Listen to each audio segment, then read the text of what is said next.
देव म्हटला मला इथे जायचंय, इहलोकीचा हा देह देव इच्छिता ते पाय. धन्य धन्य ते वैष्णव सदन, धन्य धन्य ते वैष्णव सदन, धन्य धन्य ते वैष्णव सदन, धन्य धन्य ते वैष्णव सदन, धन्य धन्य ते वैष्णव सदन.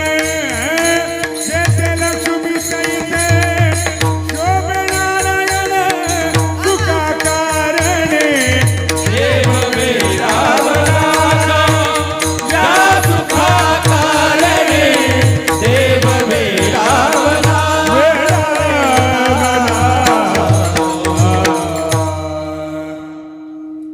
वैकुंठ सोडोनी संत सदनी राहिला. अरे संत आणि साधारण जीव यांच्यातलं अंतर पाहिलं तर संतांनी देह सार्थकी लावला, म्हणून देव इच्छिता ती पाहे. इहलोकीचा हा देह, आम्हाला हा देह हवाय. वंदनीय महाराज म्हणतात, ज्या देहाची देवानं इच्छा केली, आपण किती भाग्यवान आहोत, धन्य आम्ही जन्म आलो. बरं, नुसतं जन्म आलो आणि पैशाच्या मागे लागलो. आम्ही जन्म आलो आणि अनेक व्यवहारामध्ये गुंतलो. जन्माला येण्यात धन्यता नाही, विठोबाचं दास होण्यात धन्यता आहे. दास विठोबाचे झालो. आणि मग हे दास्यत्व घेतल्यानंतर आता साधना परिपक्व करण्यासाठी आयुष्य समर्पण करायचं, आयुष्याच्या साधने. वारकरी संप्रदायाचा वसा आणि वारसा ज्या तुकोबांनी घेतला, तुक्का झालासे कळस या न्यायानं, संत शाश्वती घेऊन भगवत तत्वाची प्राप्ती करण्यासाठी देहाची सार्थकता व्हावी म्हणून महाराज म्हणतात, या देहाला सच्चिदानंद पदापर्यंत मी पोहोचवणार, आयुष्याची साधना करून. आणि हो, ते स्वर्ग तर या सच्चिदानंद पदापुढेही फिकं आहे, पण तरी सुद्धा अशी पावठणी करणार, त्याचं अस्तित्व असं झुकवणार की स्वर्गाची निशाणी जिथं वैष्णव उभा राहतील तिथे प्रगट होईल. विठ्ठल विठ्ठल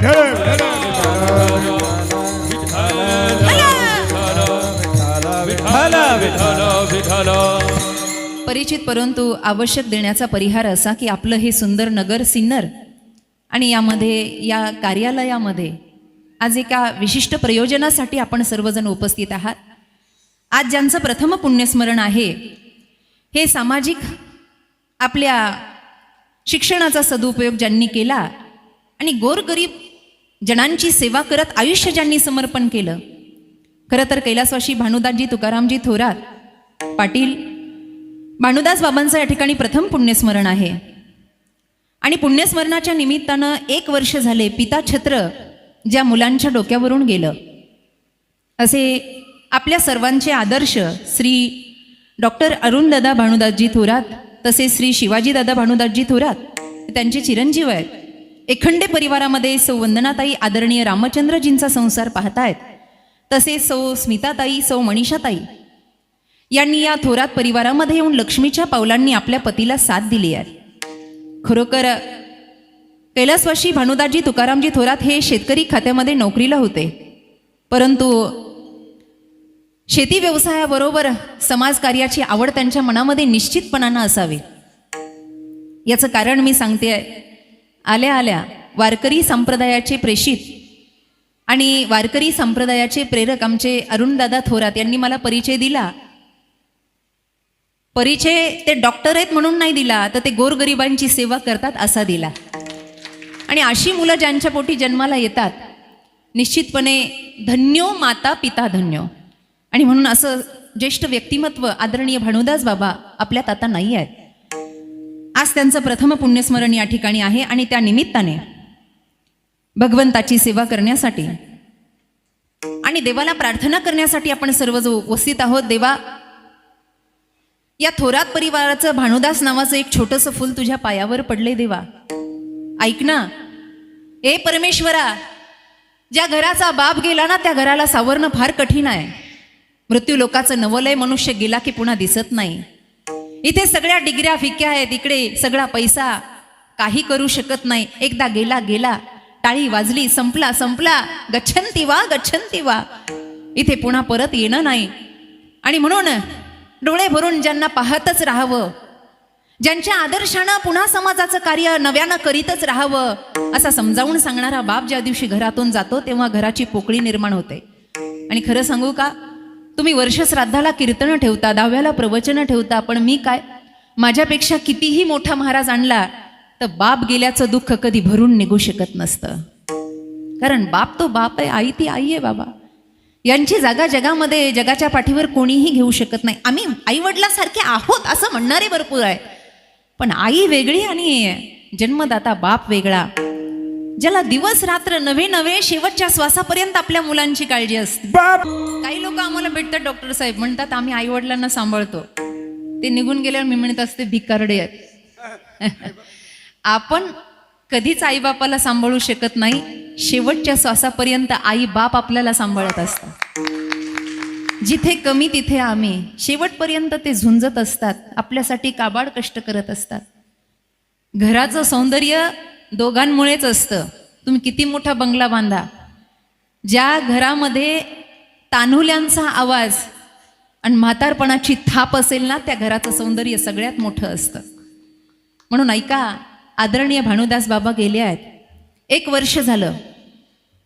त्यांच्या सुनबाई इथं बसलेल्या आहेत, त्यांच्या पत्नी आहे नाही आहे, त्यांची मुलं आहेत. आपण सर्व त्यांच्या सुसंस्काराच्या जोडीनं समाजामध्ये कार्यरत आहात. ए देवा, बाप गेला रे आमचा. कायेन वाचा मनसेंद्रियत्वा बुद्ध्यात्मदावा प्रकृती स्वभाव करोमि यद यद सकलम परस्मय नारायणायती समर्पयामी. आजच्या कीर्तनामध्ये भगवंत आणि संतांच्या नावाचा जो काही गुणानुवाद होईल, कारण दोन्हीकडे पुण्य आहे. हरिमुखे म्हणा म्हणलं तरी पुण्य आहे, आणि पुण्यवंत व्हावे घेता नेघे माझी वाचा तुटी, म्हणजे माऊली म्हणलं तरी पुण्य आहे आणि विठोबा म्हणलं तरी पुण्य आहे. 1-1.5 तासामध्ये जेवढं पुण्य निर्माण होईल आमच्याकडून, हे पुण्य घे, पण आमच्या भानुदास बाबांना तुझ्या चरणी जागा चांगली मिळू दे, ही प्रार्थना करूयात. विठ्ठल, पवित्र पावन देह मिळाला, या देहाची सार्थकता, कारण आता वाट्याला आलाय ना, मग कुठेतरी त्याची सार्थकता नित्यपणानं करावी, यासाठी वारकरी संप्रदाय आहे. खरं तर याचे काही अवगुण सांगितले आहेत. अस्ति, जायते, वर्धते, विपरिणमते, अपक्षयते आणि विनश्यती. अस्ति हा प्रगट झाला, नंतर याच्यात परिवर्तन झालं, हा मोठा झाला, याला संतती झाली. जायते हा वाढत वाढत गेला, कोण? देह. वर्धते, नंतर अचानक याची आयु मर्यादा उल्लंघली, विपरिणमते. नंतर अपक्षते, देह मिळाला, इथपर्यंत सांभाळला, पण आता कीर्तनाला मांडी घालून बसता येत नाही, खुर्च्या टाकाव्या लागतात. तसं राग पाहू नका, आजचा विषय सोडून बोलतो.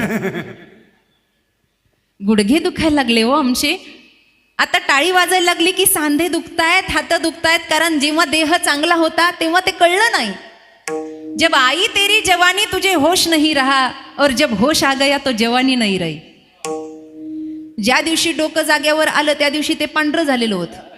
नाही, आता अवेळी पांढरं होतं रवी दादा, डाय करून करून पुन्हा काळं करावं लागतं. असं आहे बाबा. विपरिणमते, अपक्षयते, अर्थात आता गुडघ्यांमध्ये वेदना व्हायला लागल्या. आता देवा आम्ही तुझ्या कामाचा राहिला नाही, तू हा देह इतका सुंदर दिला होता. आणि मग एक दिवस असा आहे की राम नाम सत्य, राम बोलो भाई राम बोलो. विनश्यते, याची वाट लागणारे, याला वाट लावायला अनेक येणारे, हे सगळं संपणार आहे. म्हणून काही ठिकाणी असं वर्णन केलं, तरुणपणा हे ताजं फुल आहे आणि म्हातारपण हे सुकलेलं फुल आहे. आता बसलेल्यांना एक साधा प्रश्न आहे मला, मी वडीलधाऱ्या मंडळींचा अपमान करत नाही, ज्यांची प्रारंभता इथून असेल तर. आदरणीय सर पण बसलेले आहे. देवाला ताजं फुल आवडतं का सुकलेलं फुल आवडतं? मी काय तुमचा बाण कोरला नाही, राग पाहू नका, भिव वाटतं मला. ताजं आवडतं का सुकलेलं? वा, काय मंजूळ आवाज आहे, शिका यांच्याकडून काहीतरी. घरातही आवाज आहे, इथेही आवाज आहे. ताजं फुल आवडतं ना ग देवाला. जर ताजं फुल आवडतं तर ताजं फुल म्हणजे तरुणपणा, आणि सुकलेली फुलं म्हणजे जर्जरपणा.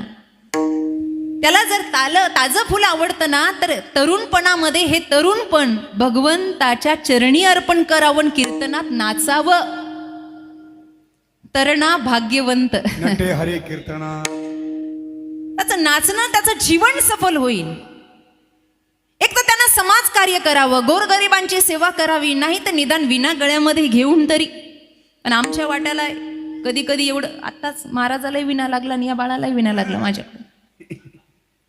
कधी कधी अशी अवस्था होते की इतकी वय झालेली माणसं विना घ्यायला असतात. एका ठिकाणी असं कीर्तनाला गेलो, विठोबा रुक्माई झालं, थरथर थरथर थरथर हात करत होता. अरुण दादा खाली दर्शनाला जसं वाकलं तसं विना दणकन माझ्या डोक्यात, जागेवर जय विठ्ठल.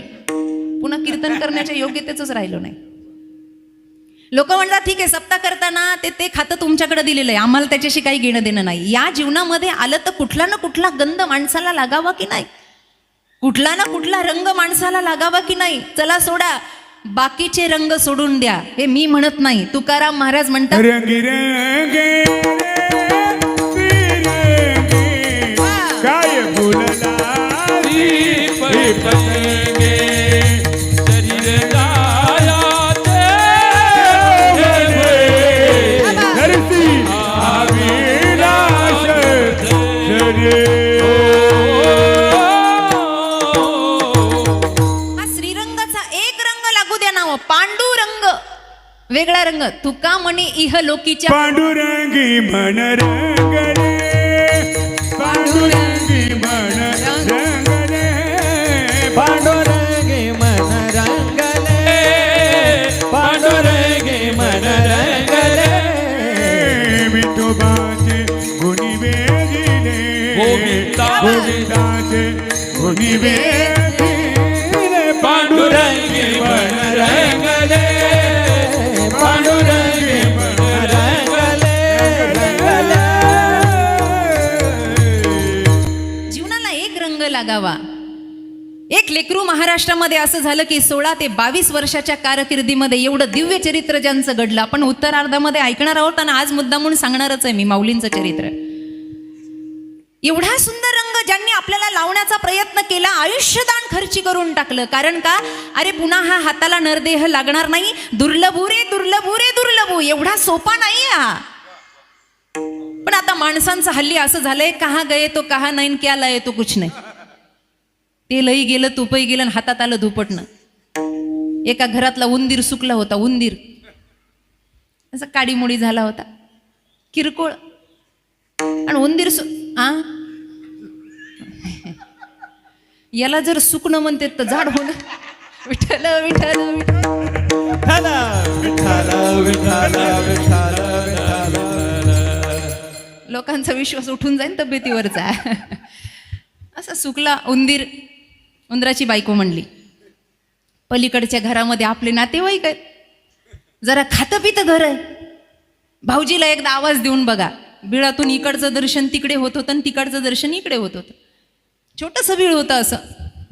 मग याने एक दिवस डोकून पाहिलं आणि भाऊकीला आवाज दिला, रामभाऊ. रामभाऊ नाही बसलेली इथं, आहेत का? म्हणे काय, घर तुमचं खातं पितं आहे, तब्येत पाणी जरा वरी आहे. मग काही नाही, तुमची वहिनी म्हणत होती जरा 4 दिवस तिकडं राहून या, जरा नड पडली आहे अन्नधान्याची, गहू संपलेत, ज्वारी संपलीत. कोणाचं सांगते मी, बोलत जा तुम्ही, मला बरं वाटतं, बाकी काही नाही.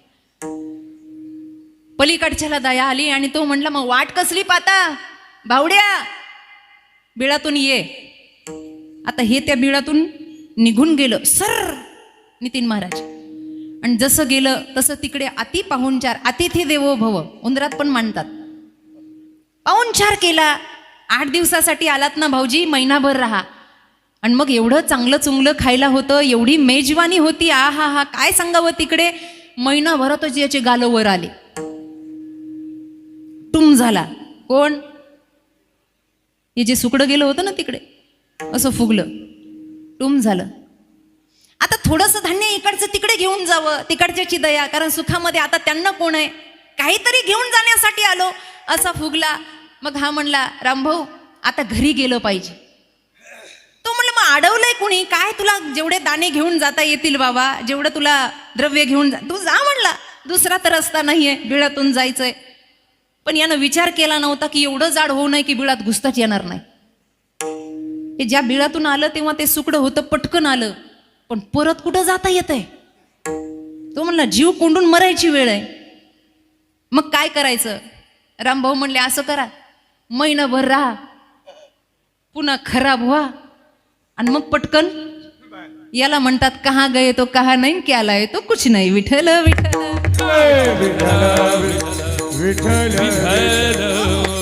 आले तसे आले, चाललंय चाललंय, करतोय करतोय, खातोय खातोय, बस. याच्या व्यतिरिक्त काहीच नाही. काहीतरी वेगळं करण्यासाठी हा नरदेह आहे.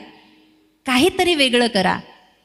ज्या वेळेला आपण वेगळं करायला जातो ना, तेव्हा साधारण समाजाची सुद्धा आपल्याकडे नजर जाते. देवाची जाणार नाही का? बोला मला सांगा.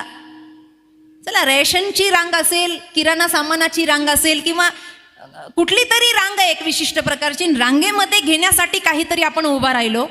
एका रांगेत सगळे उभा राहिले, फक्त एक जण जसा रांगेच्या बाजूला गेला. आता मला सांगा, येणाऱ्या लोकांचं रांगेतल्याकडे लक्ष राहील का रांगेतल्या बाहेर जाणाऱ्याकडे लक्ष राहील? रांगेतून जो बाहेर गेला ना, त्याच्याकडे पटकन सगळ्याचं लक्ष राहतं. तसं संसाराच्या रांगेत सगळे आहेत, थोडंसं बाजूला समाजाच्या न्यायासाठी उभं राहिलं की परमात्माचं लक्ष आपल्याकडे जातं. हे विशिष्ट कार्य आपण करावं, हे याच देहामध्ये होतं.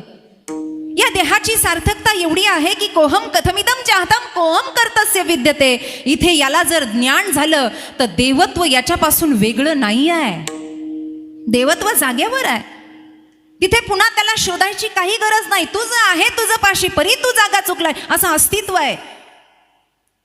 रामकृष्ण परमहंसाकडे एक व्यक्ती गेला, मोठा सेठ होता, आणि त्यांनी असं ऐकलं होतं की रामकृष्ण परमहंस जेव्हा समाज झोपल्यावर रात्रीचं भजन करतात, त्यावेळेला महाकाली त्यांना दर्शन देण्यासाठी येते. आणि अशी बातमी सगळीकडे पोहोचल्यानंतर त्यानं काय केलं, घरामध्ये जे सोन्याची नाणी होती, मोठा सेठ होता. बऱ्याच लोकांचा गैरसमज असा आहे की पैशानं साधू विकत घेता येतो.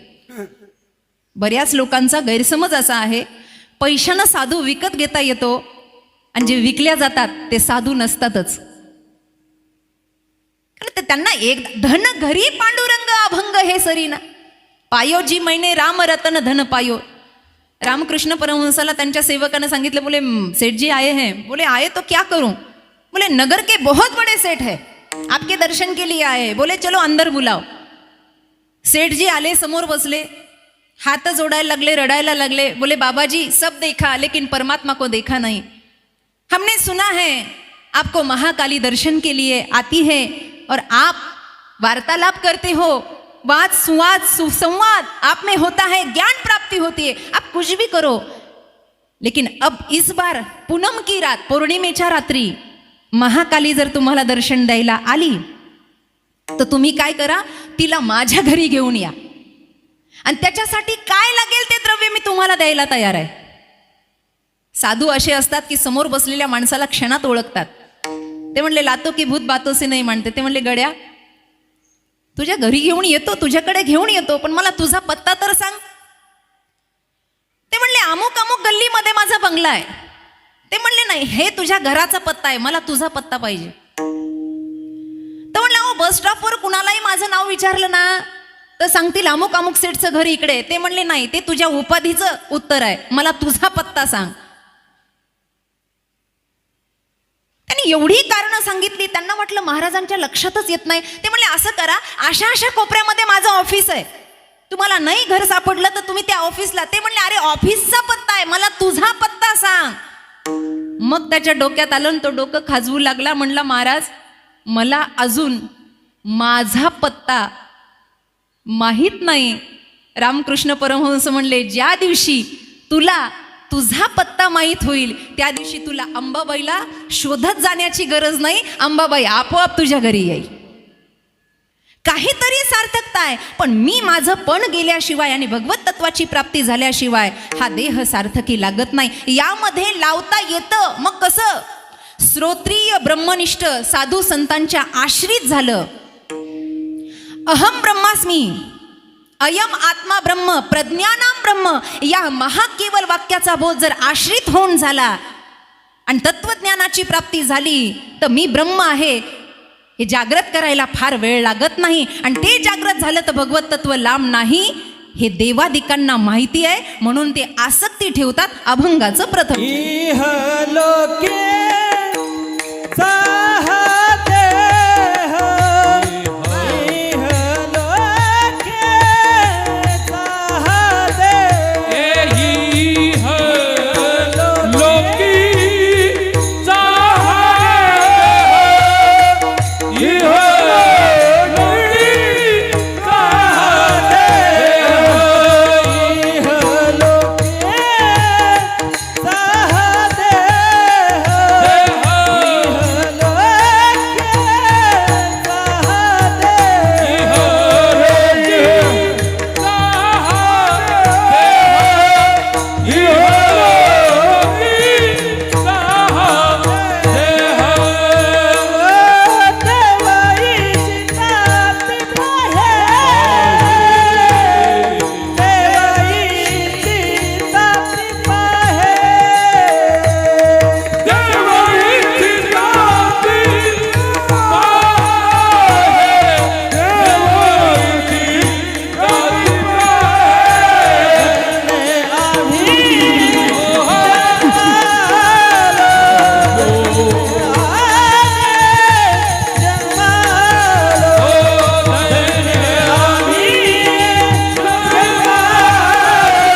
सगळं काही करता येतं म्हणून देव सुद्धा मनुष्य अवतारामध्ये आला. तुम्ही रामायण वाचा.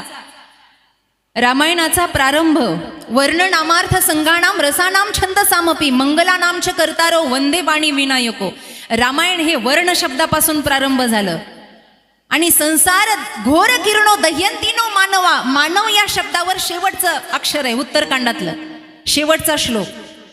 मानव आणि वर्ण या दोन मध्ये सगळं रामायण आहे. काही लोकांना असं वाटलं रामायणाचा प्रारंभ राम शब्दापासून व्हावा, पण नाही, तो माणसाच्या वर्णापासून प्रारंभ झाला. माणसाचा वर्ण. म्हणून रावणाने सुद्धा वरदान मागत असताना रावण मरण मनुज कर ज्याचा. मला माणसाच्या हातून मरण हवं, तेवढं साधं नव्हतं, पण साध्याचं परिपक्व करता येतं हे सांगण्यासाठी देव मनुष्य अवतारामध्ये आले. सगळं काही इथे करता येतं. हा देह वाया घालता येत नाही. वाया तर आपण घालवतो बाबा. जीवन जगताना संगत चांगली नसेल, माझ्याकडे लक्ष द्या. बुद्धी मन चित्त हे जर व्यागळी लागलं असेल तर आपल्यालाच आपलं काही सुचत नाही. सगळं इथे nothing is impossible but everything is possible in the world. इथं अशक्य असं काय आहे? सगळं तर होत आहे. आतापर्यंत प्रत्येक क्षेत्रामध्ये मोठी मोठी माणसं झाली, काहीतरी कर्तव्य करून गेली. जरी हा पाचा तत्वाचा असेल, मेल्यावर याची मुठभर माती, पण जोपर्यंत जिवंत आहे तोपर्यंत ज्ञानोबा तुकोबांचं जसं आचरण होतं तसं आचरण आपल्याला करता येत नाही का? बोला. पण आता आपण वर्तमान संपूर्ण बिघडून गेलाय. शांतीब्रह्म एकनाथ महाराज पंढरपुराच्या दर्शनाला निघाले. देवघरी नांदतच होता, पण रावळामध्ये जायचं. आणि दर्शनाला चालल्यानंतर जुनं मंदिर पांडुरंगाचं पायऱ्या चढायला सुरुवात केली. आणि पायऱ्या चढता चढता चढता चढता पहिल्या पायरीवर एक जण बसलेला होता. आता पायऱ्यावर बहुतेक मागणारे बसलेले असतात, ज्यांच्या मनाची अवस्था पूर्ण होत नाही बसलेले असतात. भिकाऱ्या वृत्तीचा व्यक्ती, त्याला काही नाहीये, 18-20 बसला तो. नात जाऊन जात असताना त्यांनी हात पसरवला. देवाच्या नावानं काहीतरी देऊन जा. संत हृदय नवनीत समाना. हृदय व्याकुळ होतं. थांबले आणि त्यांनी त्याला विचारलं, का रे बाबा काय झालं, का बसलायस? नीट ऐका लक्षपूर्वक. बाबा धन नाही, आणि धन नाही तर मन कशातच नाही. कारण काही काही लोक हनुमान चालिसाचाही उलटा अर्थ घेतात. होतं ना आज्ञा बिनु पैसा रे. म्हणजे आमच्यासारख्या पैशाशिवाय काय होतं म्हणले. पैशाशिवाय काही होत नाही अरुण दादा, पण पैसाच सर्वस्व आहे असंही नाही. ते म्हणले काय करू? अहो देवाला सांगा. नाथ असे आहेत की पटकन जर डोळ्यात पाणी आलं आणि ते म्हणले देवाकडे पाहतोच आता. कंबर असं घट्ट बांधलं नाथांनी. भांडायचं म्हणल्यावर कंबर बांधावं लागतं. असं घट्ट बांधलं आणि नाथ म्हणले याच्याकडे पाहतोच. रुक्मिणी माता लांब बसलेल्या आहेत पण हसायला लागल्या, देवा काही खरं नाही, आतापर्यंत भांडणारे आले पण साधे होते, नाथ येत आहेत, जरा जपून नीट ऐका, लक्षपूर्वक, तुमच्या कामाची गोष्ट आहे. देवा तुला एवढं सगळं तुझ्याकडे, समर्थाची घरी सकळ संपदा, नाही त्रुटी कदा कासयाची, सगळं तुझ्याकडे, तू षड्गुण ऐश्वर्य संपन्न आहे. अरे एवढं लोकांना दिलं, त्यातलं थोडं याला दिलं असतं तर तुझं काय बिघडलं असतं. झालं. पुढे गेले. एक बाई पदर पसरून बसलेली आहे आणि पदर पसरून ती सारखी छाती बडून बडून म्हणते, देवा पाठीपोटी एखादं मुलबाळ दे. अरे विवाह झाला आणि तेव्हापासून वाट पाहते आहे, मुलबाळ नाही देवा. नाथ महाराज तिथे थांबले, विचारलं, ताई आहेत ना? हो. बघा एवढं सगळं आहे पण पोटीपाटी संतती नाही, काय म्हणावं या देवाला. एवढ्या दिवसाची इतर रावळामध्ये येते पण एवढी नवस केली देवानं, काही माझं पूर्ण केलं नाही. नाथांच्या डोळ्याला पुन्हा पाणी आलं आणि नाथांनी जे कंबर बांधलं होतं पुन्हा कसाटा आवळला. याच्याकडे पाहतोच म्हणे, नाही त्याच्या घरी एवढी खिचडी केली. मी वेगळा एक समाज असा पाहिलाय आबा की त्याच्या घरामध्ये मोजून पोरं घ्यावे लागतात. कळालं असलं तर बरं, नाही तर जेवल्यावर कळलं. वेगळा समाज म्हणले मी. विठ्ठल विठ्ठल विठ्ठल. विठ्ठल पहिल्या नंबरचा कोण, दुसऱ्या नंबरचा कोण, बापाला कळे नाही, इतकी पोरं आहेत घरात. देवा नाही त्याला एवढी लेकरं दिली, माझ्या पाठीपोटी नाही. नाथांनी ती शिदोरी घेतली, कसाटा आवळला, घट्ट केला, बघतो म्हणे तुझ्याकडे. आता भगवंताला सुद्धा घाम फुटावा अशी वृत्ती नाथ महाराजांची झाली. पुढे गेले. पुढे गेल्यावर वरच्या पायरीवर एक सूरदास बसलेला होता, अंध व्यक्ती, काही दिसत नाही त्याला. जवळून गेल्याबरोबर नाथ म्हणले, हा एकटा राहिला, दीन दिसतोय, कपडे विदीर्ण आहेत, काय कोण आहे बाबा तू, कुठल्या गावचा? म्हटलं बाबा दिसत नाही, बसलोय. हजारो सूर्य एका वेळेला उदयाला आल्यावर याच्या श्रीमुखलाचं दर्शन होतं, एवढं तेज याच्याकडे आहे. याने एखादी ज्योती जर माझ्या डोळ्यात दिली असती, 2 डोळे घालवायची काय गरज होती, एखादा डोळा चांगला ठेवायचा होता. आता मात्र नाथ चिडलेले आहेत, लक्षपूर्वक ऐका. काय देवाची किंवा बघतोच म्हणे, या दर्शन बाजूला राहिलं, आज याच्याकडे बघणार. जसे जसे नाथ मंदिराकडे चालले तसं भगवंताला घाम फुटला आणि भगवंत थरथर थरथर करायला लागले. रावळामध्ये गेल्यानंतर नाथ महाराजांनी कमरेवर हात ठेवले. एखाद्याची गंमत पाहायची असल्यावर कमरेवर हात ठेवायच लागा, पाहू का तुझ्याकडं. देव म्हणले, काय झालं नाथा, शांत व्हा, तुम्ही शांती ब्रह्म आहात, विसरलात का? तुम्ही शांती ब्रह्म आहात. ते म्हणले, जाऊ दे शांती ब्रह्म, तुझं चाललंय काय? अरे देव आहे ना, द्विज धातूपासून देव हा शब्द तयार होतो, देव म्हणजे देणारा आहे ना, मग तुला द्यायला जमत नसेल तर कशाला विटेवर उभा राहिला रे देवा, उतर खाली.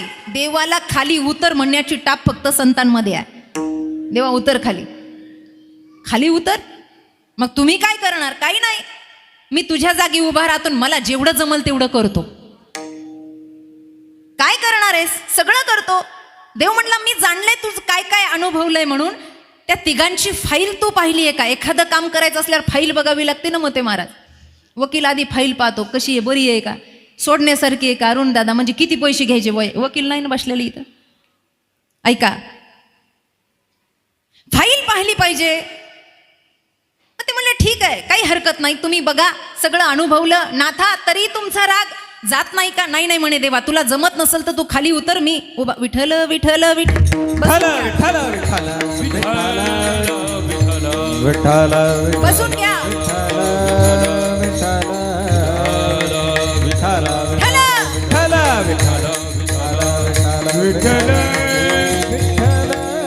ऐका, देवाला खाली उतरवलं, पण उतरवता उतरवता देवाकडून काही तास मागून घेतले. म्हणे किती? 2 तास. देव सांगितलं, घड्याळ पक्क आहे ना तुमचं? पक्क.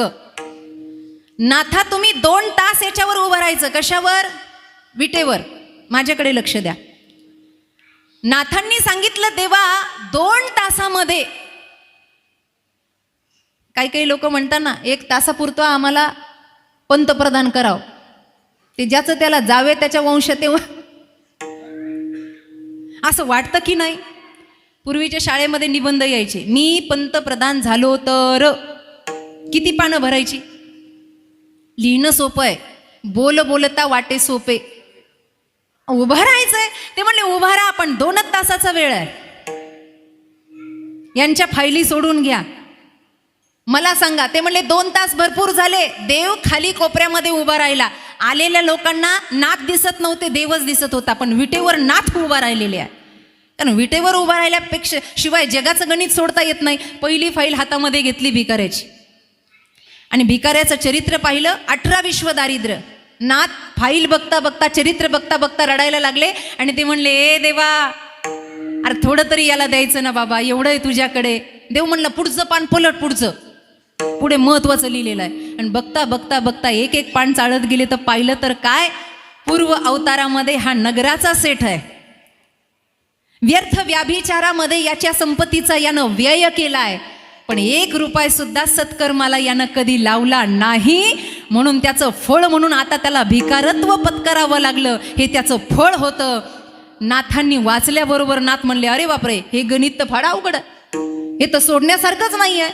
असं करू, मधल्या वेळेत जर वेळ भेटला तर हे बघू नंतर. फाईल बंद करून बाजूला ठेवली. ते म्हणले, सोपी बघू. दुसरी फाईल घेतली बाईची. निपुत्रिक आहे, पाठीपोटी एकही संतती नाही आहे, तिचं बघावं. तिचं चरित्र बघितल्यानंतर पूर्व अवतारामध्ये तिनं अनेक भ्रूण हत्या केल्यात. नितीन महाराज, अनेक भ्रूण हत्या केल्यात. त्याचं फळ तिला आत्ता मिळालंय. पाठीपोटी एकही संतती नाही आहे. नाथ महाराज म्हणले, हेही प्रकरण अवघड आहे. एवढं करता करता 1.5 तास निघून गेला, पत्ता लागला नाही. आता अर्धा तास बाकी आहे. आणि अशामध्ये आंधळ्याची फाईल घेतली. ते म्हणले 2 नाही जमल्या, 3रं तर जमेल. 3री पाहिल्यानंतर त्यांनी पाहिलं की पूर्व अवतारामध्ये याच्याकडेही धन आहे, पण धनाचा व्यय करताना याच्या नजरेनं कधी पवित्रता अनुभवला नाही. यानं पवित्र नजरेने कधी कुणाकडे पाहिलं नाही. अनेक स्त्रियावर यांनी अत्याचार केले आहेत. स्त्री ही भोग वस्तू म्हणून हमेशा पाहिलंय, म्हणून याला नजरहीन करणं हे याचं फळ आहे. नाथ महाराजांनी तीही फाईल बंद केली आणि तास संपला. देव म्हणले, नाथा काय झालं? काही नाही म्हणले. देवा, थोडा वेळ वाढून दे ना. ते म्हणले, 2 तास झालेत, खाली उतर. माझं घड्याळ पक्क आहे. ते काही कलियुगातल्या लोकांसारखं नाही, 7ला लग्न असतं 10ला लागतं. माझं घड्याळ पक्क आहे, उतर खाली. जमतंय का? त्या दिवशी नाथ प्रणिपात करतात, मनुष्य देहामध्ये कर्म करण्यासारखे किती चांगले आहेत, पण संत संगती आणि अनुग्रह नाही, म्हणून हा मनुष्याचा देह व्यर्थ गेला. पण देहाचं महत्व ज्यांना कळालं ते म्हणतात, देव इच्छिता ती पाहे. बस, आता देवानं इच्छा केली या मनुष्य देहाची, पण आता सार्थकी लावायचं ना, तर धन्यत्व त्या मनुष्य देहामध्ये प्राप्त झालं. म्हणून अभंगाचं 2रं चरण.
ज्या देहाची प्राप्ती व्हावी असं देवांनी इच्छा केली आहे, काहीतरी विशेषत्व आहे. तुकोबराय म्हणते, धन्य आहे आमचं जीवन, पवित्र ते कुळ, पावन तो देश. या सुंदर प्रगत देशामध्ये आमचा जन्म झाला, या राष्ट्रात आमचा जन्म झाला आणि आम्हाला संगत चांगली मिळाली. तुकोबराय म्हणले, बस साफल्य झालं. 350 वर्षाचा परमार्थ घराण्याचा आहे आणि तुकोबांची अवस्था एवढी छान आहे की धन्यता आहे जीवनाला. एक सांगू, ही धन्यता व्यक्त करायला मन मोकळं असावं, मन मोकळं असावं. आपण जर कुणाचे बांधील असो ना, तर धन्यता व्यक्त करता येत नाही. एखाद्याकडून आपण फार ऋण घेतलंय आणि मग त्याच्या समोर आपण मनमोकळेपणानं म्हणू शकत नाही आम्ही स्वानंदात सुखानं जगतो म्हणून. भगवंतावर ऋण करून ठेवावं अशी वोलोबा आणि कणकाई होते, म्हणून धन्यता व्यक्त करतात. तुकोबरायांचं जीवन बघा, कैक मागणी पर तुकोबरायांचे अभंग आहे. मागणी पर अभंग म्हणत असताना आम्हाला म्हणावं लागतं तुकाराम महाराजांनी हे मागितलं, तुकाराम महाराजांनी ते मागितलं. तुम्हाला तुकाराम महाराजांचं अस्तित्व सांगते. तुम्ही महाभारत भागवत वाचून असाल. तुकोबरायांचे आधीची अवतार आहेत. तुकोबरायांचा हा अवतार झाला म्हणजे एवढेच तुकोबराय मर्यादित नाही आहेत. जे जे धरिले अवतार तुका त्यांचे, अंबरीशापासून जर तुकोबरायांचा अवतार सुरू झाला असेल तर तुकाराम तुपासम, तूप हा दुधाचा शेवटचा अवतार आहे. महिला मंडळ, तूप बनवायचं असेल तर कोणत्या झाडाजवळ जावं लागेल? अगं तूप कशापासून बनतं? अशा मुख गिळून बसल्यात, काही बोलायला तयार नाही. दुधापासून तूप बनतं की नाही? मग दूध हातामध्ये घेतलं की लगेच तूप दिसतं का? त्याच्या काही प्रक्रिया असतील ना. त्याला खळखळ उकळावं, मग त्याला थंड होऊ द्यावं नॉर्मल टेम्परेचरवर, मग मुरवण घालावं, मग मंथन करावं, मंथोनी नवनीता. मग तसा अंबरीशाचा झाला, प्रल्हादाचा झाला, अंगदाचा झाला, नामदेवरायांचा झाला, मग तुकोबरायांचा झाला. दुधापासून तुपापर्यंत येताना ही प्रक्रिया आहे की नाही बोला. आणि या प्रक्रियेमध्ये तुकोबरायांचं जीवन जेवढं धन्य होतं तेवढं अवतारांचं जीवन धन्य होतं. ते तुम्हाला सांगते. अंबरीशासाठी जन्म सोसियेले, दुष्ट निर्दाळीले किती एक. दुसरा अवतार प्रल्हादाचा. ज्या वेळेला प्रल्हादासाठी भगवान नरसिंह प्रगट झाले, ते धन्यता व्यक्त करतात ना, अस्तित्व साधं नाही. जांभळे देऊ नका, मला झोप येते, लक्ष द्या. मला माहिती आहे जेवायची वेळ झाली आहे म्हणून. जेव्हा खांबातून प्रगट झाले, हिरण्यकश्यपूनं स्वतःच्या मुलाला मारायची एकही संधी सोडली नाही. 11 कारणं शोधलेत, 11 कारणं. आपल्याकडे त्याची प्रमाण हिंदीतूनही आणि मराठीतूनही. जाको राखे साईया मार सके न कोय, बाल न बाका कर सके चाहे सब जग वैरी होय. आणि महाराजांचं प्रमाण आहे निर्वाणी गोविंदू काहीच साकडे, मागे पुढे उभा आलिया आगाध, साधा वया भक्ती काज. येतो ना बाबा तो, त्याला यावंच लागलेलं आहे. मग त्या हिरण्यकश्यपूनं 11 कारणं, मग उकडत्या कढईत टाक, दरीतून फेकून दे, पिसाळलेल्या हत्तीच्या खाली वगैरे वगैरे केलं. शेवटी हा नारायणाचं नाम घेणं काही सोडत नव्हता. हिरण्यकश्यपू स्वतःला देव म्हणायचा. मग त्याला राग आला आणि आपल्या सगळ्यांना भागवताची कथा माहिती आहे, मला मूळ मुद्द्यावर जायचंय. त्याने सांगितलं या खांबामध्ये तुझा नारायण आहे का? त्यावेळेला देव विशेष रूपानं नव्हता. पण ज्या वेळेला प्रल्हादाच्या मुखातून शब्द निघाले, हो माझा नारायण इथे आहे म्हणल्यावर जशी लाथ मारली तसं विदीर्ण झाला आणि भगवत तत्व प्रगट झालं. स्तंभी नारायण प्रगटले, प्रगटले, स्तंभी नारायण प्रगटले, स्तंभे नारायण प्रगटले, प्रगटले, स्तंभे नारायण. ए खांबावरी मात हरिली दुर्जन स्तंभी नारायण प्रगटले, स्तंभी नारायण प्रगटले, प्रगटले, प्रगटले. आता तिथे अवतार तो फार एवढा छान होता. स्तंभी नारायण प्रगटले एवढं सुंदर प्रमाण झालं. एवढा अवतार तो देखणं नव्हता. तो असा अवतार होता की नरसिंहाचा अवतार. आणि आगीचे गोळ बाहेर निघायचे तोंडातून, आगीचे गोळ नरसिंहाच्या. कारण हिरण्यकश्यपूची अट तशी होती. त्याला वाटायचं मी लय हुशार आहे. ब्रह्मदेव जेव्हा प्रसन्न झाले तेव्हा तो म्हणला मला मरायचं नाही. ब्रह्मदेव म्हणले अरे मला जागा खाली करावी लागते, तुझं काय घेऊन बसलाय? मग तो म्हणला एक काम करा, माझ्या अटीवर मला मरण द्या. कसं? भूत नाही, भविष्यमान नाही, वर्तमानात, आत नाही बाहेर नाही, सकाळ नाही संध्याकाळ नाही, 12 महिन्यातला एकही महिना नाही, असुरानं नाही शस्त्रानं नाही, देवानं नाही असुरानं नाही, असं मला मरण द्या. देवानं असा अवतार निवडला महाराज. देव नरसिंहाच्या अवतार, अर्धा नर आणि अर्धा सिंह, नरसिंहाच्या अवतारामध्ये आले. हिरण्यकश्यपूला उचललं, ना आत ना बाहेर, दारातच बसले, मांडीवर घेतलं. ना अस्त्र ना शस्त्र, नखच पोटामध्ये टाकली आणि उदर असं फाडलं. फाडल्याबरोबर ते आतडे काढले. तो गतप्राण झाला. आतडे काढले आणि गळ्यामध्ये टाकले. प्रल्हादांच्या डोळ्यातून पाणी चाललं होतं. योगींद्र शुकाचार्य विचारतात देवाने असं का केलं? म्हणे या रक्तामासापासून माझा प्रल्हाद निर्माण झालाय ना, म्हणून ते आतडे गळ्यात टाकून त्या आतड्यांचा सन्मान केलाय. ठीक आहे म्हणे. भगवंत शांत व्हायला तयार नाही. आगीचे बोळ तोंडातून निघतायत. उठले आणि आसनावर जाऊन बसले. कुणाच्या? हिरण्यकश्यपूच्या. आता बाकीच्या देवतांनी विचार केला, हा बाबा जर अशीच आग ओकत राहिला तर शांत कधी व्हायचा?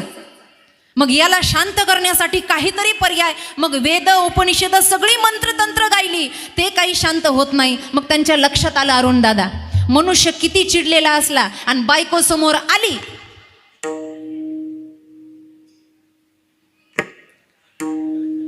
संन्याशी बसला सगळे. किती चिडलेला असला, फक्त घरच्या बायकोला समोर आणून उभा राहिला. तिला माहिती आहे ही तर शांत नाही झालं का मग घरी तीन फक्त तेवढंच म्हणावं, पाहते तुमच्याकडं, संपला विषय. जेवता जेवता बायकोने एवढंच म्हणा, पटकन जेवा, काही बोलायचंय, विषय संपला जेवायचा. कोण झेलायचं एवढं सगळं? मग देवतांनी विचार केला, नारदांना बोलून घेतला, असं करा म्हणे, पटकन लक्ष्मी आईंना बोलून आणा, कारण देव त्यांच्याशिवाय शांत होणार नाही. माता लक्ष्मीकडे नारदजी पळत पळत गेले आणि म्हणे लवकर चला, लवकर चला. म्हणल्यानंतर त्या घाई घाईनं आल्या आणि आल्याबरोबर त्यांनी आकाशातून फक्त असं डोकावून पाहिलं. आणि डोकावून पाहिल्यावर ते म्हणले, आमचा पप्याचा बाप असा नाही, ते हे नाही आहे, हे दुसरंच कुणीतरी आहे. त्याही निघून गेल्या. आता शांत कसं? प्रल्हादाला बुद्धी सुचली आणि भक्त प्रल्हाद देवाच्या मांडीवर जसे जाऊन बसतात तसे भगवंत शांत झाले. आता पुढे गंमत आहे, ऐका. भगवंत शांत होतात आणि कुरवळताना प्रल्हादाला म्हणतात, प्रल्हादा काहीतरी माग मला, मी तुझ्यावर प्रसन्न झालोय. मी तुकोबारायांचं सांगतेय, धन्यता व्यक्त कशी केली आहे, ऋण नाही ठेवलं देवाचं. ए प्रल्हादा, जर प्रल्हाद हे तुकाराम महाराज आहेत तर तीच वृत्ती तुकोबांच्या अस्तित्व जीवनामध्ये आहे. आज त्याचा अनुभव आपण घेतोय. ए देवा, मला मागायला सांगतोयस? मांडीवरून उडी टाकली आणि देवाला म्हणले उठ. भक्त प्रल्हाद एवढ्या आक्रोश करणाऱ्या परमात्म्याला म्हणले, ए देवा उठ. देव उठले. म्हणले, देवा तू ज्या खुर्चीवर बसला, इमानदारीनं सांग, ती खुर्ची परंपरेनं कुणाची आहे? ते म्हणले, तुझ्या बापाची आहे. मग माझ्या बापाची असताना तू का बसला? दुसऱ्याच्या खुर्चीवर बसू नये माणसानं अधिकाराशिवाय. स्वतः प्रल्हाद त्या आसनावर बसले आणि देवाला विचारलं, ए देवा, आता राजा कोण आहे? देव म्हणले, तुम्ही. मी राजा आहे ना, दरबार माझा आहे ना, आणि तुम्ही अतिथी आहात ना, आता तुम्ही मला मागा. काय सामर्थ्य आहे महाराज. देवाला कौतुक वाटलं आणि देव म्हणला की एवढूसं बालक आहे पण काय बोलताय, तुला मागायचंय प्रल्हादा? हो म्हणे, देवा आता मी बसलोय ना, आता तुम्ही मला काहीतरी मागा, मी नाही मागणार. देवही हुशार होते. देवानं सांगितलं, ऐक ना प्रल्हादा, मी मागू का? म्हणे, हो मागा. मग माझं मागणं असं आहे की तू मला काहीतरी मागावं, हे माझं मागणं आहे. प्रल्हाद देवापेक्षा 10 पटीनं पुढे आहेत. प्रल्हाद काय म्हणले माहितीये? देवा आता मी मागू का? म्हणे, काय? देवा तुला मागण्याची मला कधी वृत्तीच होऊ नये, हे माझं मागणं आहे. मला मागायचंच नाहीये देवा, कारण का आहे त्या स्थितीत तुझ्या भजनानंदामध्ये एवढा मी आनंदी आहे. बोलोबा आणि कणकाईचं असंच झालं, तुकोबाचं असंच झालं. अरे देवा, तुझ्या चरणाचं दास्यत्व आम्हाला घडतंय ना, हीच आमच्यासाठी सगळ्यात मोठी गोष्ट आहे. धन्य आम्ही जन्म आलो, दास विठोबाचे झालो. हा विठ्ठल नामाचा गुणानुवाद आमच्या जीवनाला लागला. हे पुण्यस्मरणाची विधी यासाठीच आहेत. आपण कीर्तन ठेवता, अन्नदान ठेवता, काहीतरी सत्कर्म घडावं ना बाबा या देहामध्ये. त्या संत महात्म्यांनी काहीतरी केलं म्हणून समाजाच्या समोर मांडता आलं. आपल्याकडं ठेवण्यासारखं काय आहे? आम्ही नेहमी सांगत असतो, आपण मेल्यावर माईक हातात घेऊन एखाद्यानं तासभर बोलावं असं काय आहे आपल्याकडे? आहे का? आहे?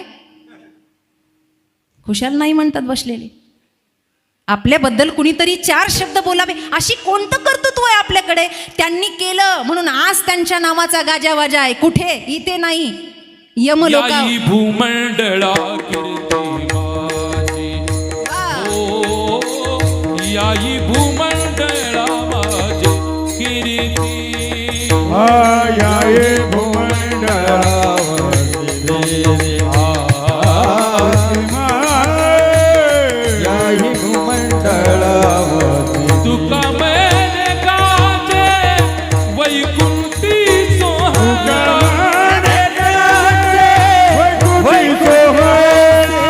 तुका मैने गाजे वैकुंठी सोहळा.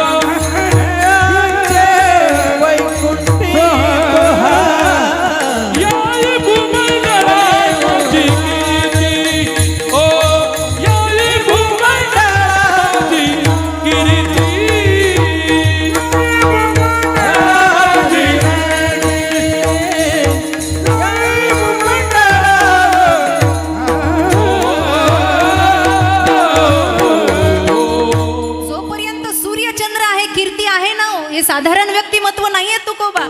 काहीतरी केलं, कुठेतरी बसलेत. डॉक्टर साहेबांचं नाव मोठं आहे, सांगितलं आल्या आल्या हा सगळे आहेत, पण इथे काहीतरी विशेषत्व, काहीतरी केल्याशिवाय पदरात काही पडत नाही. उगाच हान होऊन करून चालत नाही. कीर्तनात रडवणारी अनेक आहेत आणि हसवणारी अनेक आहेत. मार्ग दाखवणारा असला पाहिजे.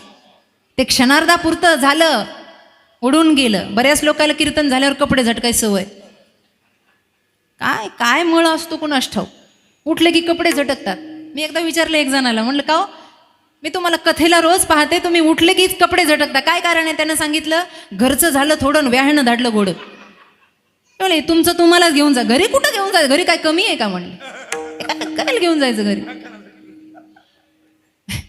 अशी वृत्ती म्हणल्यावर माणसामध्ये कधी सुधारणा, अरे काहीतरी असायला हवं का? एक उदाहरण सांगते तुम्हाला. आता इथे तरुण मुलंही बसलेली आहेत.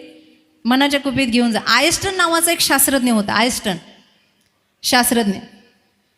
आता त्याचं नाव फार मोठं होतं. डॉक्टर साहेब फार सुंदर प्रयोग असायचे, सूत्रबद्धता असायची आणि त्याच्या हजारोच्या संख्येने शिष्यमंडळी होती. एवढा मोठा माणूस. बरं, पूर्वीच्या काळामध्ये काही सोशल मीडिया नव्हती. आता कुठं उभं राहिलं, पटकन फोटो काढा, या महाराजाला तुम्ही ओळखीता का, लगेच प्रचार होतो. वेळ लागत नाही प्रचार व्हायला. तेव्हा ते एवढे जबरदस्त व्याख्यान करायचे आणि विद्यार्थ्यांना त्यांचं व्याख्यान म्हणजे पर्वणी असायची. दिवाळ सणामध्ये आयस्टनचं व्याख्यान ऐकावं अशी एका ग्रामीण भागामध्ये उपाययोजना झाली आणि तिथल्या लोकांनी सर एक पत्रव्यवहार केला आणि पत्र पाठवलं. ते पत्र त्यांच्या PAच्या हातामध्ये पडलं. आता तो PA गाडीही चालवायचा आणि सगळं सांभाळायचं. त्याने ते पत्र वाचल्याबरोबर तो आयस्टनच्या जवळ गेला आणि त्यांनी सांगितलं, म्हणले सर अशा अशा गावावरून बघा, 200-250 किलोमीटर हे गाव आहे आणि तिथून हे पत्र आलंय, दिवाळ सणाला तुमचं व्याख्यान. त्यावेळेला सरांनी एवढा आनंद व्यक्त केला. ते म्हणले चला याच्या निमित्तानं समाजकार्य होतं, विद्यार्थ्यांना काही शिकवायला मिळतं, संधी आहे.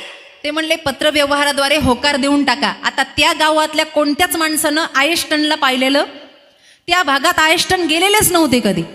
हे सगळं झालं, पत्रव्यवहार झाला, दिवाळ सण 2-3 दिवसावर आला आणि यांना ताप भरला. कुणाला? आयस्टनला. ताप भरल्याबरोबर आता जायचं कसं? तो त्यांचा तो नोकर, अर्थात तो गाडी चालवणारा, तो सोबत राहणारा, तो आला. तो म्हटला सर तयारी केली पाहिजे बरं का, उद्या निघायचं आहे आपल्याला. ते म्हणले अरे उभा राहता येत नाही मला, अंगाला एवढा ताप आहे, 2 दिवस झाले पोटात अन्नाचा कण नाही, आणि कसं जायचंय? उद्याचं उद्या बघू.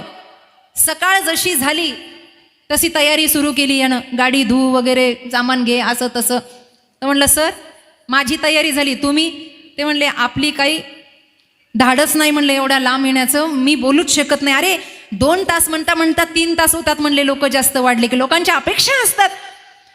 ते म्हणे सर तुम्ही नाही गेलात ना तर सगळं होईल, पण लोक नाराज होतील म्हणे. मंदिर तोडो, मस्जिद तोडो, पर किसी का दिल मत तोडो. सात्विकतेमध्ये कधी कुणाचं मन आणि श्रद्धा तोडायची नाही. लोकांची श्रद्धा आहे तुमच्यावर, काही करा पण तुम्ही चला. अर्धा-पाऊण तास झाला सरांच्या जवळ, डोकं गुंतवलं, पण सर काही हो म्हणायला तयार नाही. मग यानं ओव्हर कॉन्फिडन्समध्ये ताकद दाखवली आणि हे त्यांना म्हणलं सर उठा बरं उठा. म्हणे काय? गाडीत बसा फक्त. म्हणे का? म्हणे आजचं व्याख्यान मी करतो. म्हणे तू? तो म्हणला इतक्या दिवस सोबत राहिले ना, काय फक्त पंक्ती जेवलो का काय? काय घेतलं असेल ना चोरून मारून, एवढे कीर्तन ऐकले, काय येत असेल ना मला. म्हणले बाळा लोकात बोलणं एवढं साधं नसतंय, काही चुकलं तर म्हणले नाव खरं, काही नाही म्हणले, माझ्यावर विश्वास ठेवा, एवढे दिवस झाले तुमची सेवा, काही ना काही केलं असेल की नसेल. म्हणले चला या निमित्तातून याला पडताळून पाहता ना, आपल्यानंतर कोणी गादी चालवणारा पाहिजे की नाही. त्यांनी पटपट चांगले कपडे घातले, गाडीत बसले. अर्ध्यात गेल्यावर यानं गाडी थांबवली आणि हा म्हणला सर फक्त स्टेजवर बसून राहा, इकडं तिकडं जाऊ नका, पण एक काम करा. काय? तुमचे कपडे मला द्या, माझे कपडे तुम्ही घाला. व्याख्यान मी करणार आहे. अशा साध्या कपड्यावर कसं व्याख्यान करू? मोठी माणसं अशी असतात त्यांना फार मान सन्मान लागत नाही, भोळी असतात बिचारी, विद्वत्तेनं मोठी झालेली असतात. त्यांनी कपडे काढले आणि याच्या अंगात त्याचे साधे कपडे घातले, शेजारी बसले. व आता लोकांनी गाडीचा प्रकाश बघितला, बघता बघता सही सांज व्हायची वेळ आली. बेंडबाजे वाजायला लागले, फटाके वाजायला लागले. एवढा मोठा थाट माट आणि इतका मोठा हार आणला गावकऱ्यांनी की याच्या बाप दाद्याच्या जन्मात सुद्धा असा हार कधी गळ्यात पडलेला नव्हता. इथं डसडस रडायला लागले. आयस्टन म्हणून याचंच स्वागत केलं लोकांनी. काही काहींनी तर खांद्यावर घेतलं आणि स्टेजवर उचलून नेलं. हा मागून आवाज द्यायचा, सर आहेत का? ते म्हणले आहे आहे, काळजी करून. सर स्टेजवर आले, त्यांनी सराला असं खाली बसवलं आणि हा उभा राहिला. आणि जे काही यानं व्याख्यानाला प्रारंभ केला तुम्हाला सांगते, आयस्टनच्या भाषणाला कमी टाळ्या पडतील एवढ्या टाळ्या याच्या भाषणाला पडल्या. आणि आयस्टन असे ताट बसले. ते म्हणले येसंगचे लय आगाव राहता, कधी काय करताना सांगता येत नाही. एवढं शिकलं म्हणले बघता बघता, कसं आलं म्हणले याला, लोक इतकं छान बोलतोय म्हणे. बसणारा समाज फार सुज्ञ होता. अज्ञ, सुज्ञ, तज्ञ आणि सर्वज्ञ असे 4 प्रकार आहेत. ज्याला काहीच कळत नाही ते अज्ञ, ज्याला थोडं थोडं सगळ्यातलं कळतं ते सुज्ञ, ज्याला एकातलंच सगळं कळतं ते तज्ञ, आणि ज्याला सगळ्याचं सगळं कळतं ते सर्वज्ञ. काही बसलेले होते तज्ञ तिथे. आता 2-2.5 तास याचं व्याख्यान झालं, टाळ्या झाल्या, यांनाही बरं वाटलं. हे तर एवढं फुगलेलं होतं, त्याला वाटलं बस जग जिंकल्यासारखाच आनंद होता. सगळं झालं आणि सगळं झाल्यानंतर बस आता यांना वाटं लावायचंय, तेव्हा 3 वयस्क स्टेजवर आली, वडीलधारी मंडळी स्टेजवर आली.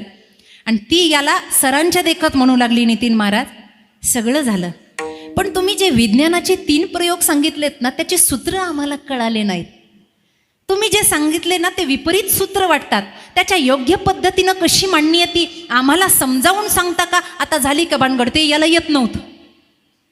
आणि मग हे त्याच्याकडं पाहायचं आणि ते याच्याकडं बघायचं. सर म्हणले झाला का घोटाळा? आता काय करशील? पण काही लोक बुद्धिचातुर्याचे धनीच असतात.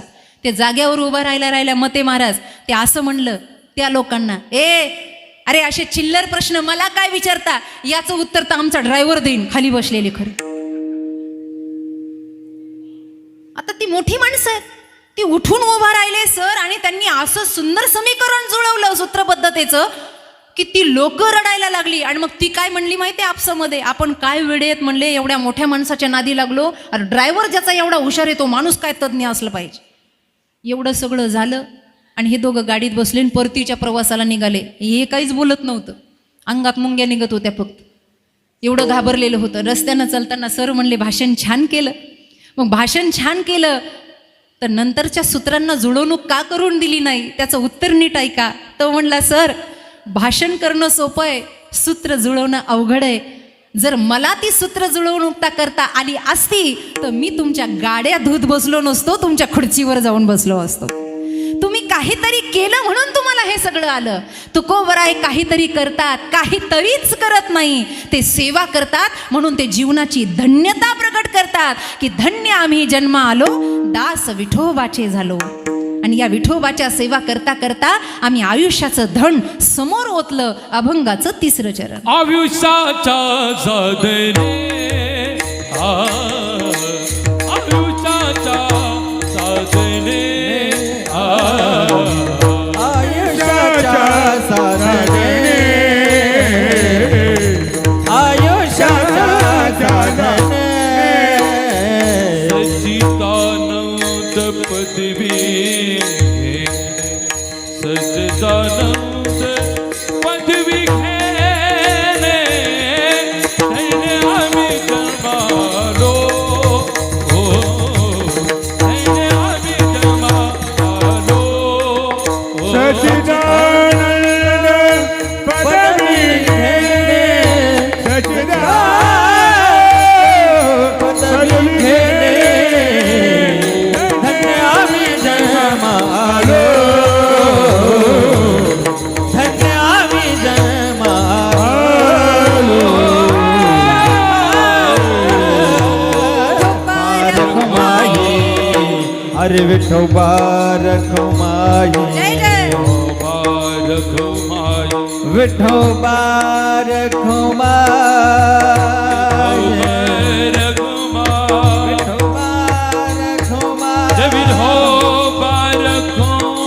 विठोबा रखुमाई, विठोबा रखुमाई, विठोबा रखुमाई, विठोबा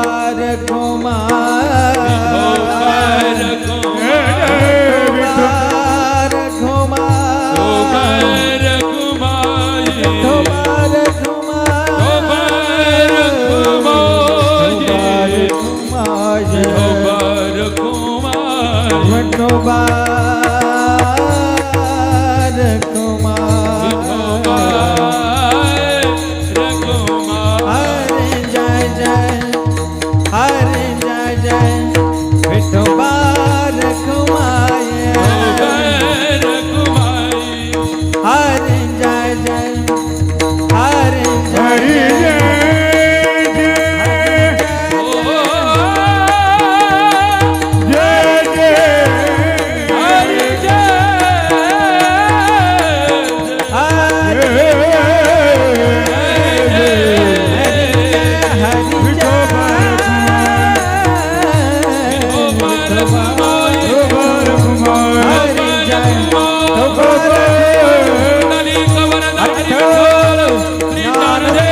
विठोबार घुमाई विठोबा जय विठोबार घुमाई जय विठोबार घुमाई जय विठोबार घुमाई विठोबा विठोबा विठोबा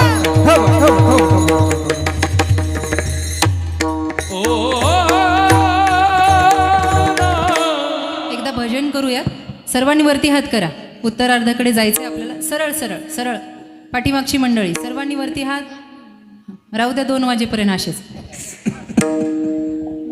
ओम नमः शिवाय ओम नमः शिवाय हर हर भोले